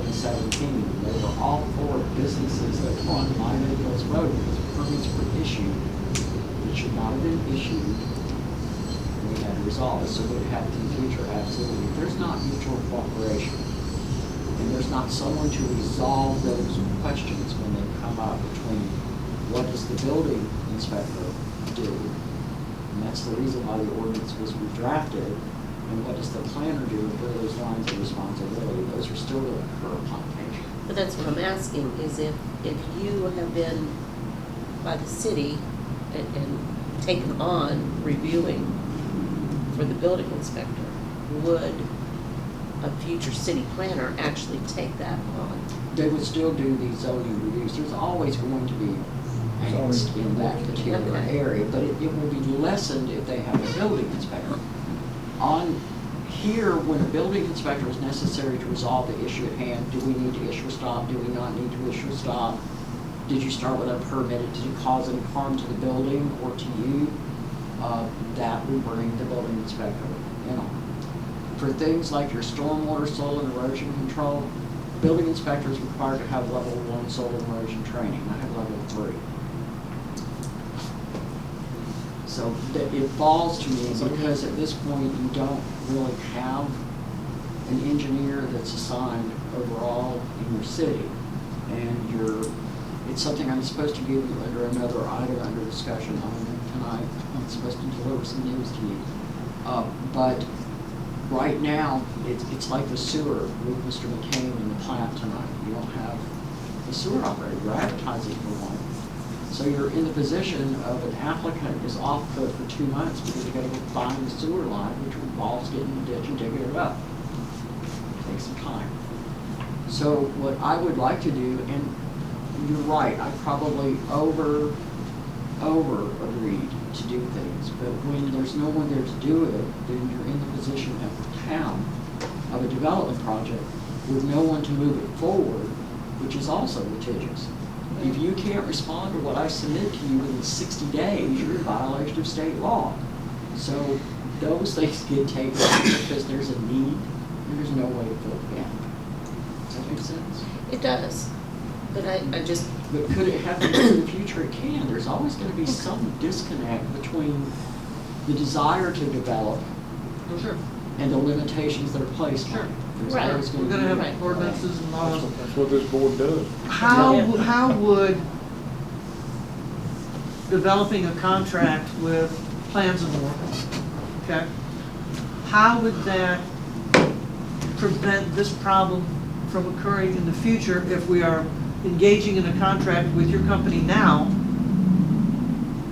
and then we hire a planner in the future, or so, however the planner is hired in the future, what would the difference be?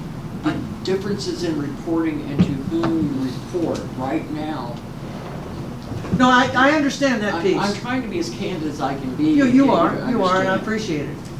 Asking repetitively, and I do mean repetitively, to have this issue resolved by the city over and over and over again.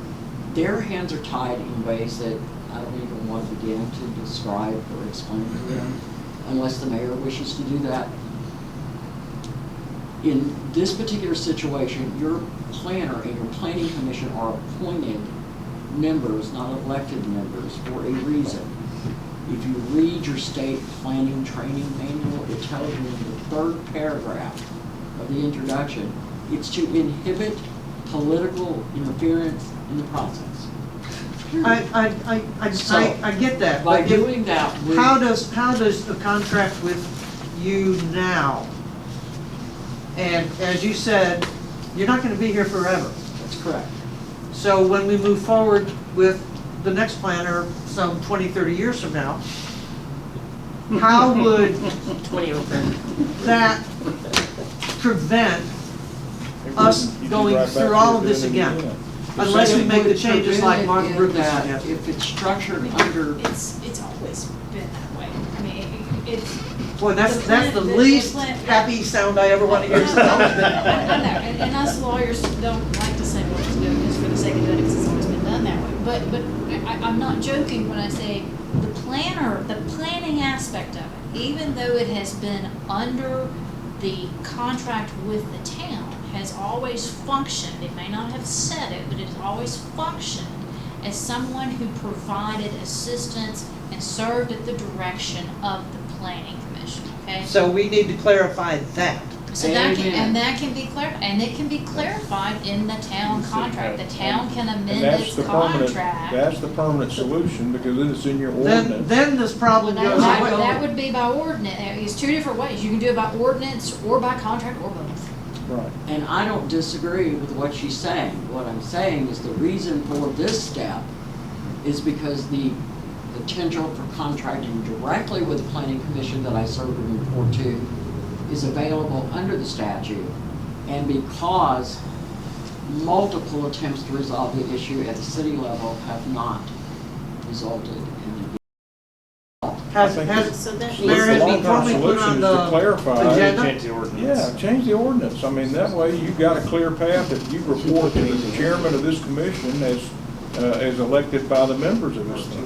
I mean, If you all were a regional planning commission and not tied to the city, you know, if y'all were comprised, you know, like White House that sits across two county lines, or two counties that have come together that have made a district, you know, because they've got a big development coming in or something. You've got a Montgomery, regional, Clarksville. yeah, you've got a regional one like that where you have, you know, different entities coming in.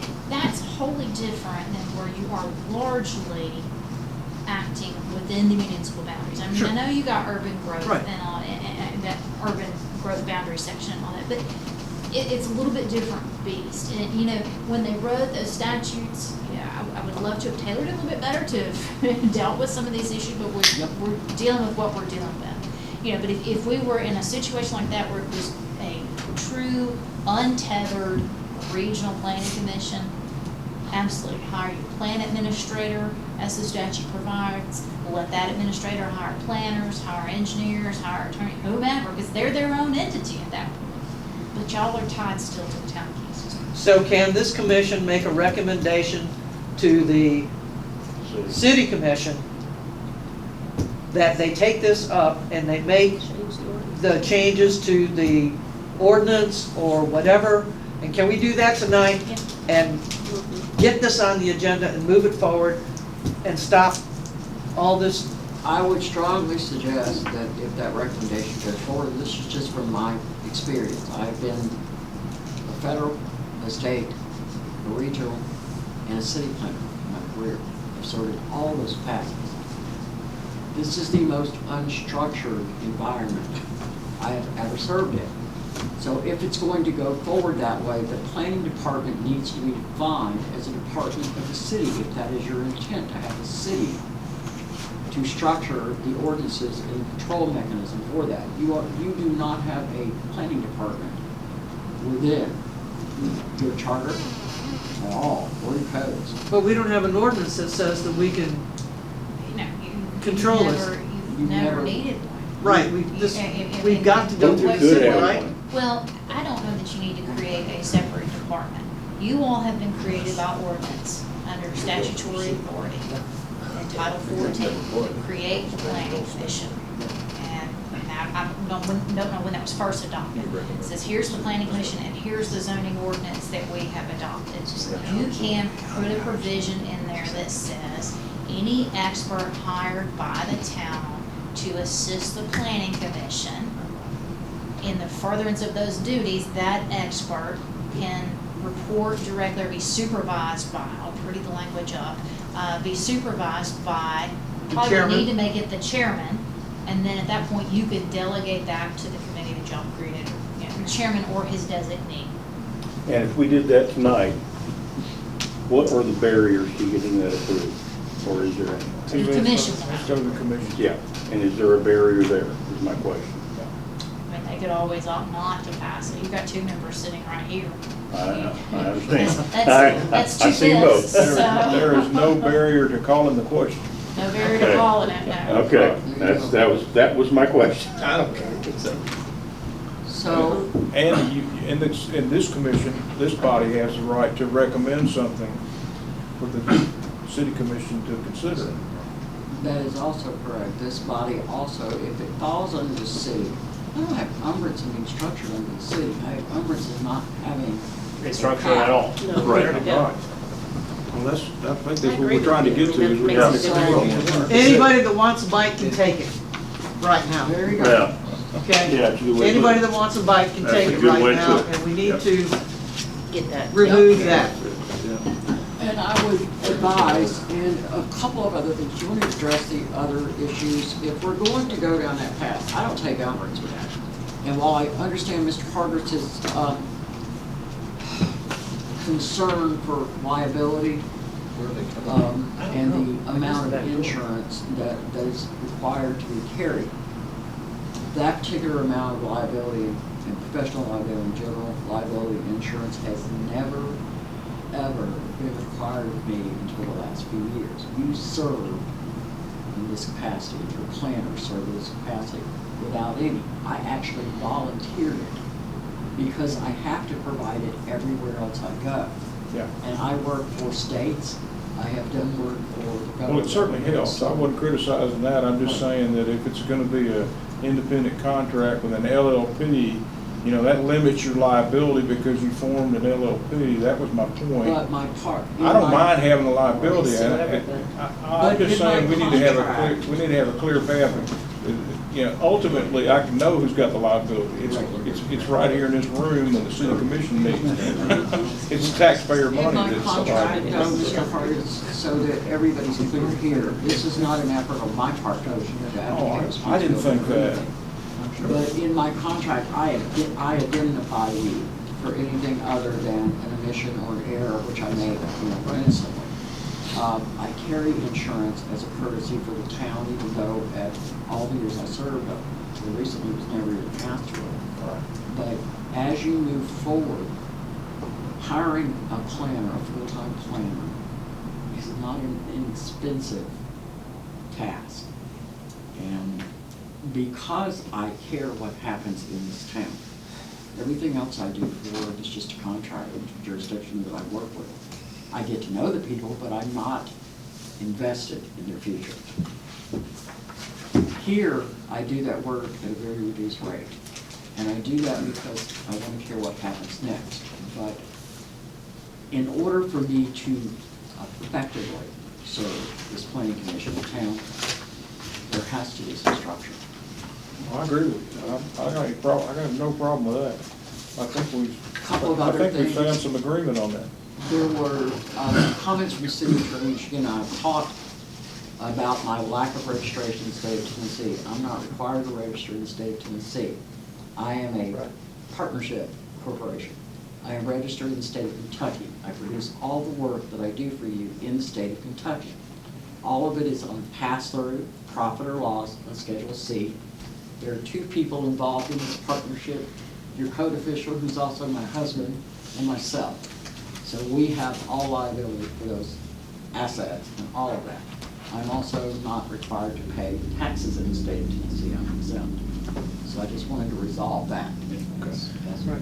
So how do we move forward right now? Yeah, that's- What's the next step? Martha, I guess you Martha Brooke, do you probably, put something together for us? or- sure, well, I think you could probably Number one, make a motion, since it's an item on your agenda, either to approve entering into a contract with Plans and More, or a motion to not approve the contract. And then if you do that part, not approve, then I would make a motion to make a recommendation to the Board of Commissioners to amend their ordinance to provide that supervision of expert services, planner, engineer, et cetera, rendered to, again, I'll free this up with language, rendered to the Planning Commission they'll be supervised by the chair of the Planning Commission or his or her designated. And as our city attorney, you recommend which? Recommend, well, I recommend you all not entering into a separate contract, is all my right. Which is recommendation. kind of where we started with all this Right, earlier. Okay. Right, and so that would be All the right. first motion I would recommend, and then I would recommend you make your motion to make the recommendation back to the board. Can we do that as one motion, just hear me through, to not approve a separate contract for the planner and instead recommend to so it's clear that this is not a disapproved contract. Right. It is clear that this is a change of how we want to approach it in one statement. So I think for some clarification too, this contract essentially exists in this form as it is here with the city currently, correct? It is. I mean, This is essentially the same contract that we currently hold, the city holds with Plans and More. So that's just for that sake, so we know that that's what this is. That answers your question. By doing this, I think, and correct me if I'm wrong, the goal was to try to provide some direction, obviously, for you to know who to answer to. So if the Planning Commission hires its own staff, then obviously it's clear that that staff answers to the Planning Commission, and that was a reason to bring this in. Because I just listened to the conversation, I'm not sure everybody, I was confused by the conversation, so maybe this is just for my own good, and you guys can correct me if I'm wrong. Speaking to both of our staff here, the attorney and the planner, are you both in agreement that if we went through the process of taking it through the city that way, that would rectify all the issues that came up that brought us to the point where this contract came before this board? And you could even amend your existing contract to put the language in there that supervision would be. I would be comfortable with that, with sending this contract to the city, with the understanding that the language is going to be made clear for the process for the planner. Because I will not be your last planner. Yeah. And I would hate to think that somebody fresh out of the box with zero experience in local government service would be subjected to this process. And I mean, and that would be, I guess, part two of my question is we need to make sure that this is a process. And do you think this will be a process where we can make sure we have, because that's the issue we have. We have no, when we do hire, we're not really so much talking about Sharon here. Is there, we don't want to run into this again. Right. So if we make a change to the ordinance, then And is that something make that the adjustment to the contract so it's this is a clarified position specifically. everyone's comfortable with? Is the planner and the attorney are both comfortable in If there is in a this process going forward that addresses that issue, Yeah. and I'm an old battle wagon, I've been through this a lot of years, so for me to be this aggravated, there's a reason. So if it's resolved at city level to identify and explain that process for the planner, then I'm perfectly comfortable with it. So do we then have to suggest a modification to the contract you have currently to restate it that she reports to the planning commission? Since this is essentially the contract you already have with the city? Well, it's still a contract between the city and her, and the next one you have, is gonna have to be a new contract. So why go through that? Put it in the ordinance where you've got a clear reporting structure. It's set in stone. It has to be changed by the commission. That makes the most sense. That's how we do business around here. It sounds to me like we ought to, respectfully withdraw this contract and make a motion to recommend to the city commission that we clarify the reporting structure as you outlined. In your pretty duck language. I'm not even sure I can say it Mike again, had but you some pretty can. language. No, too, I in his motion. like what Mike said better than that, I really do. Yeah, I do too. You know, in lieu of going through the contract, we request that this changes, not rejecting it outright, that's, you know, Right. but in lieu of. And from a timing standpoint, can that happen by the next city commission meeting next week? Unlikely. No, has to be It is advertised. not, yeah, the agenda will The go agenda out has to be tomorrow. advertised, Okay, yeah. all right. So, for me, from my perspective, I'm comfortable with that. But I am not comfortable if it does not occur. So, just so everybody understands. Yeah. Sure, And absolutely. I wouldn't be either. just to clarify, this language that we're going through with whatever change we attempt to make to the ordinance is addressing the position of city planner. And then the other positions are addressed accordingly as opposed to addressing this as Sharon doing everything as she does now. So exactly how does that need to, partake out and all? You can't deal with that. You can't. That- Okay. That's That's all under the not under your auspices of the purview. Correct. That is a city That is employee, correct. city department, and So- you don't have authority to tell the city what to So do or not that's, do with that, that. I mean, I'm just saying that that's a part that, this is probably the biggest issue as opposed to what we're doing here. Well, the city's Except for trying- making the The recommendations. city's trying to hire a building inspector. Right, oh, I totally understand that, Right. but I'm just saying, as And someone as to in- manage the sewer plant. as in the city planner reports, as we go through this, the city planner is reporting to this body, but all the other hats, That's where do what they I was- report to? Right. And to make sure they go through the right angles, not to just say, okay, since it's Sharon doing it, she's gonna respond to the city planner. Or it's to respond to the Well, no, board. it's not, you gotta remember, Keith, it's not person specific. Correct, that's what I'm just making sure. It's So, position. again, we're Right. still talking Right. about the hat scenario. Yeah. We get this ordinance in place that says city planner reports to the chairman of planning commission or Correct. his designee. Any activity she does with that hat on, that's Perfect. where That's things what need I'm to be just making addressed. sure that that's what we're But when doing. she's doing The other hat? the other hat, That's- you respond to that's that. Perfect. still, yeah, Yep. And the other hats are actually better defined. yeah. Yeah. They Yeah, are. yeah, they're in This ordinance, is, yeah, this is the they're, one hat that is not well defined. And then the So other this is the thing, clarification of that hat. definition, where as a municipality that's, I guess, directed by the city or whatever the tie is, where do we have funds? Like, if we wanted to hire someone specifically, It's- where does that come, where do we see that? There's a planning section in the budget. There's a line item For the planning. entire municipality? But the bulk of the, Entire region? Yeah. the bulk Yeah, sorry. of the pay, just like for any contracted employee, you have a professional city, not you, the planning commission. See how much fun this is, all this has? The city has a pass-through professional employee. So in that particular thing, in that particular, other than me coming here and doing the work that I do for you, Right. all of that flows through to the applicant. And there is nobody on this planet that would like for me to hire a building inspector more than I would. Because I can tell you, for $15 an hour, it's not that much fun. And that's what part of your definition, you want what you're gonna be actually doing, and if you are doing this extra stuff, you wanna be compensated for it. Well, I don't, it's not, for me, it won't be that driving factor. Your next planner would look at you and go, are you out of your mind? No, it's Well, I'm not saying you, but I mean- I will not do that work.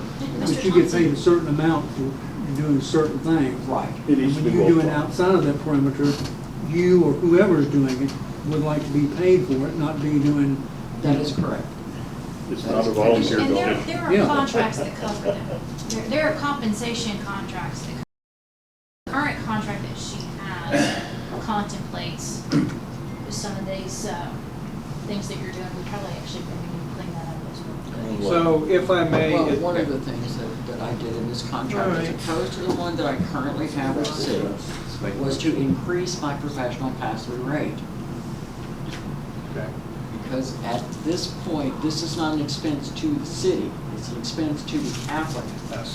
So for Pass it those through. professional services, the going rate that you were paying for planning before was $140 an hour, before I got here. So it sounds like we're talking about a motion to not approve the planning services contract and instead recommend to the city commission that they clarify reporting for the city planner, or that they Revise that the they ordinance. revise their ordinance to clarify the city planner reports to the planning commission chair or his or her designee. That's correct. That's correct. That's what we're talking about. Make the motion, Mike. So moved. So the motion, Second. okay. Third, fourth, fifth. You got it? All in favor, say aye. Aye. Any opposed? Okay, I have a question. Is there a high level of urgency that we have to review these bylaw amendments tonight? I would think that there is not, other than Mr. Hargis would probably like a motion in a second on clarifying the language for conflict of interest. And In the bylaws? Yeah, and I don't think you If the necessarily have to have a city motion. You know, I sent that to you. I mean, Yeah. it just needs to be defined, and that seemed to be the best definition out there. So we could incorporate that in the review. At our next discussion. At our That's next meeting. codified in, that comes from the model, what you read, comes Yeah. from the model ethics code that enticed it, and it's codified in the municipal code. It says it will apply to all personnel, elected officials, appointees to commissions, and things like that. And it has some good definitions of what, what constitutes a personal interest. And that's based upon a look at all the different aspects that fall under state law with respect to having interest in voting. So I think what's important to understand in these bylaws is Martha Brooke made 5 recommendations on changes or reconsiderations in the drafted amended bylaws. And I also found 4 other questions and the difference between those draft amended bylaws and the standing bylaws that we have right now. So that's 9 items. And I would like to suggest that we defer all that to the next meeting unless somebody really has a hankering to do it tonight. I don't think it's going to make any grand difference here if we don't. I agree with deferral. I so move for deferral. Second, all in favor? say Aye. Do we have a motion to, pardon me? I just have one last item. Okay, yes. My hubby got up and bought me a note here. I spoke to Mr. Smollett today, the engineer appointed by the planning commission, and you really have no other mechanism for having an engineer other than if you appoint him because he's some subdivision, engineer that does review. But I have some sad news to share with you. His last day of service will be May the 26th. If you have questions about why that is, he asked that I share those off the public record. Okay. All right, thank you. Okay, so with that information, do we have a motion to adjourn? So moved. Second. We have a second? Second. Okay, all in favor, say aye. Aye.